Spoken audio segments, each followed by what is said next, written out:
Hello. This week's Torah portion, Bamidbar, in the wilderness, begins as follows, quote, "The Lord spoke to Moses in the wilderness of Sinai in the tent of meeting and told him to perform a census." Why tell us that God spoke to Moses in the wilderness? What is the significance of the location? Bamidbar is always read on the Shabbat before Shavuot, which commemorates the time when the Torah was revealed. Is there a connection? Ibn Ezra provides a simple explanation. We are informed that Moses did not have to go up to Mount Sinai as before, since God was now present in the tent of meeting. But then, why not just say in the tent of meeting and omit in the wilderness of Sinai? The Ramban said that it informs us that they did not travel away from there until they were counted. But is there more to it? Let's look at 5 lines of thoughts. First, the desert made the Torah available to all. The Midrash teaches, quote, "The sages taught that the Torah was given through 3 things: fire, water, and wilderness. Fire from Mount Sinai was all in smoke as God had come down upon it in fire from Exodus. Water from the heavens dripped and the clouds dripped water at Sinai from Judges. And wilderness from, and God spoke to Moses in the wilderness of Sinai, Numbers. And why was the Torah given through these 3 things? Just as fire, water, and wilderness are free to all the inhabitants of the world, so too are the words of Torah free to them. As Isaiah said, "O come, all who are thirsty for water, even if you have no money." End of quote. Another Midrash comments, quote, "The Torah was given in public, in the desert, that is, a place free to all. For if it had been given in the land of Israel, the inhabitants of the land would have said, 'It is ours.' And had it been given somewhere else, the inhabitant of that place would have said, 'It is ours.' Therefore, it was given in the wilderness, in a place free to all, so that anyone wishing to acquire it could come and do so." So, by giving the Torah in an open, ownerless location, God made it available to all. The Midrash adds that if the Torah had been given in Israel, the other nations would have had an excuse for not accepting it. In fact, before God gave the Torah to the Israelites, he offered it to all the other nations, and each found a reason to decline. Quote, "When the Lord appeared to give Torah to Israel, it is not to Israel alone that he appears, but to all of the nations. First, he went to the children of Esau, and he asked them, 'Will you accept the Torah?' They asked him, 'What is written in it?' He answered, 'You shall not murder.' They answered, 'The entire essence of our father is murder, as his father Isaac assured him, and by your sword you shall live,' from Genesis. He then went to the children of Ammon and Moab and asked them, 'Will you accept the Torah?' They asked, 'What is written in it?' He answered, 'You shall not commit adultery.' They answered, 'Lord of the universe, illicit relations are our entire essence, as it's written in Genesis, and the 2 daughters of Lot conceived by their father.' He then went and found the children of Ishmael and asked them, 'Will you accept the Torah?' They asked, 'What is written in it?' He answered, 'You shall not steal.' They answered, 'Lord of the universe, our father's entire essence is stealing, as it says in Genesis, and Ishmael shall be a wild man, his hand against all.' There was none among all the nations to whom he did not go and speak and knock at their door, asking if they would accept the Torah. And they could not even abide by the 7 mitzvot that the sons of Noah took upon themselves. But Israel accepted the Torah with all of its explanations and inferences." End of quote. Second, the desert is the best place to connect to God. The Midrash even teaches that a 40-year sojourn in the desert was necessary for the Torah to really be accepted. Quote, "God led the people about by the way of the wilderness. The Holy One, blessed be he, said, 'If I lead them into the land by the most direct route, They will each take possession of a field and vineyards and neglect the law. Therefore, I will lead them through the wilderness for 40 years and cause them to eat the manna and drink the water of the well, so that the law may penetrate into their very beings. Unquote. The Midrash confirms this elsewhere. The fewer the possessions, the better one can learn Torah. Quote, anyone who does not make themselves ownerless like the wilderness cannot acquire wisdom and Torah. The Talmud says you must turn yourself into a wilderness for the Torah. Quote, Rava said, once a person renders himself like a wilderness, deserted before all, the Torah is given to him as a gift. And once it is given to him as a gift, God bequeaths it to him. And once God bequeaths it to him, he rises to greatness. But if he elevates themselves in arrogance about his Torah, the Holy One, blessed be he, degrades him and lowers him into the grounds. Unquote. Possessions require time. Scholars are frequently supported by their communities, so they don't have to worry about material matters. The desert is a place of true freedom.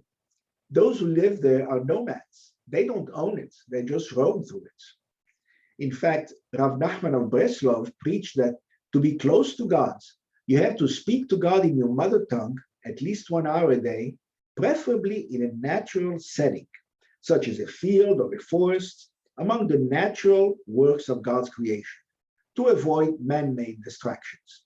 He called it hitbodedut, meaning self-seclusion. It is central to his thinking. He described it as follows, quote, it is very good to pour out your thoughts before God like a child pleading before his father. God calls us his children. As it is written in the Torah, you are children to God. Therefore, it is good to express your thoughts and troubles to God like a child complaining and pestering his father. His followers, the Breslover Hasidim, go to remote natural settings to meditate. As one commentator described it, during a session of Hitbodedut, the practitioner pours out his heart to God in his own language, describing all his thoughts, feelings, problems, and frustrations. Nothing was viewed by Rabbi Nachman as being too mundane for discussion, including business dealings, conflicting desires, and everyday interactions. Even the inability to properly articulate what one wishes to say is viewed as a legitimate subject to discuss with God. One should also use the opportunity to examine his behavior and motivations, correcting the flaws and errors of the past while seeking the proper path for the future. There is even a program called Bamidbar Therapy, which you can check out online, bamidbartherapy.org. Here's how it describes its approach. Quote, our approach incorporates the modern understanding of the human brain through the study of psychology and neurology, with the collective Jewish experience around the deeper questions that every person grapples with. We do this in the wilderness, a pristine environment where there are no distractions and no false fulfillments. It is the clearest lens through which to look at ourselves and create space for these questions in our lives. That is what makes Bamidbar a Jewish wilderness therapy program.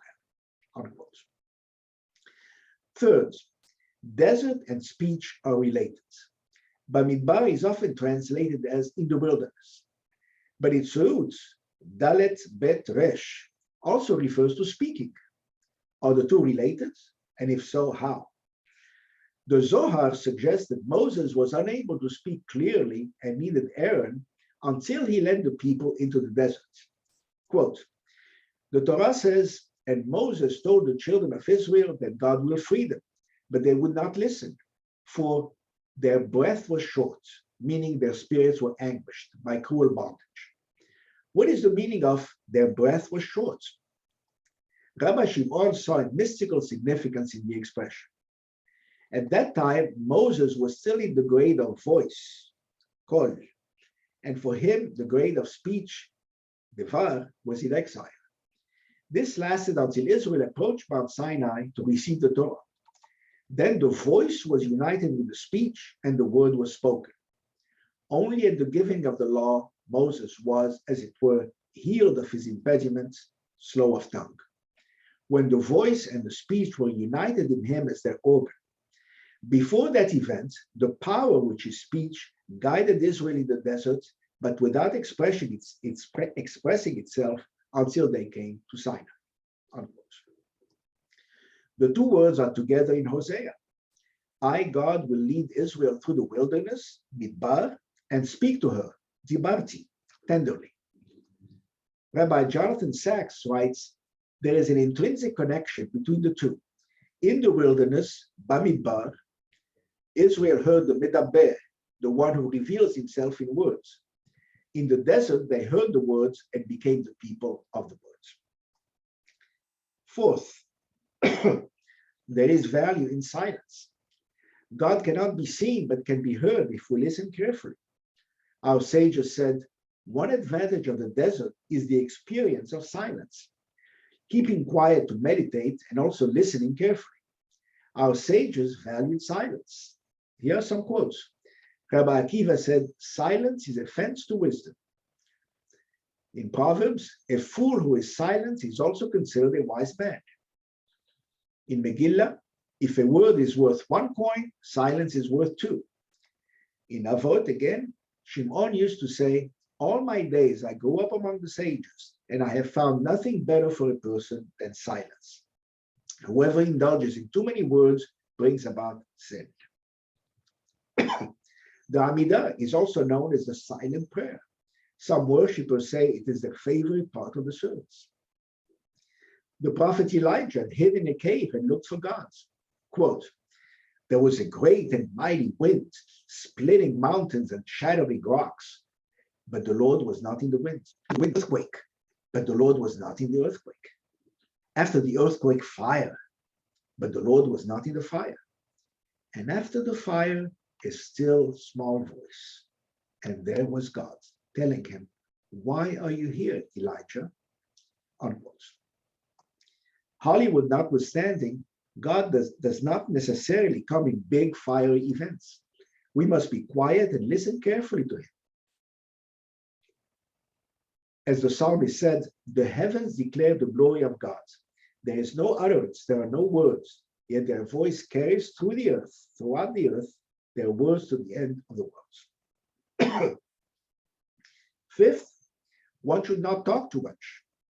Commenting on the virtues of not talking too much, Maimonides writes, quote, King Solomon the Wise said, where there is much talking, there is no lack of transgression, but the one who curbs his tongue shows sense. The reason is that most words are unnecessary and sinful. If a man speaks abundantly, he will surely sin.